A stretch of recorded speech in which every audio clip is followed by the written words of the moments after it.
Would you go to a dentist with bad teeth? Would you go to a trainer who's overweight? I don't think you would.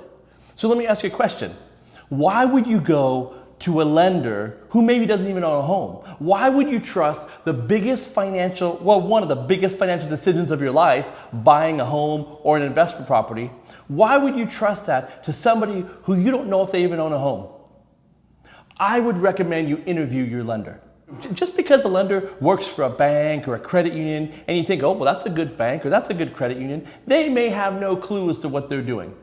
They know what they're taught to do. Take the information.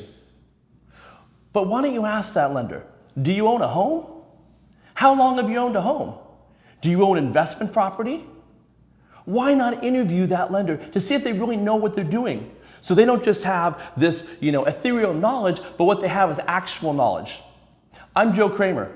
I've been a mortgage lender for over 30 years. I've closed over 3,000 loans. I've been a homeowner since I was 21 years old. I own investment property. I've walked through the full gamut and I've helped over 3,000 people. Interview your lender. I wouldn't want to go to a dentist who had bad teeth. I also wouldn't want to go to a lender who doesn't own a home because they have no clue as to what it's like to own a home. They have no clue as to what it's like to go through the process. So interview your lender. Make sure your lender knows what they're doing and they can adequately and properly prepare you to walk through the process. As an example, did you know that depending on what day you close escrow can determine your closing costs? It's what's called prepaid interest. If you close the first day of the month, you'll have a full month of interest and that can dramatically affect your closing costs. If you close at the end of the month, your closing costs would be less. Your first payment would still be at the same time, but your costs would be different. Did you know there's two types of closing costs? You have your one-time closing costs called the non-recurring closing costs, like escrow, title, lender fees. Then you have a second type of closing costs. Those are what's called your recurring closing costs or your prepaids. That would be like prepaid interest, prepaid taxes, prepaid insurance. A lot of lenders forget to tell you about that. But you need to be aware of that so you know what to expect when you walk into the home buying process. You need to be full aware up front. How do I qualify? What do I qualify for? How do lenders qualify me? And then what are my closing costs going to be?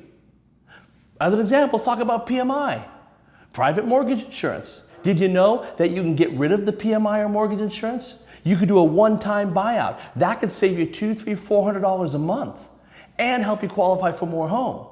There's a lot to being a good lender.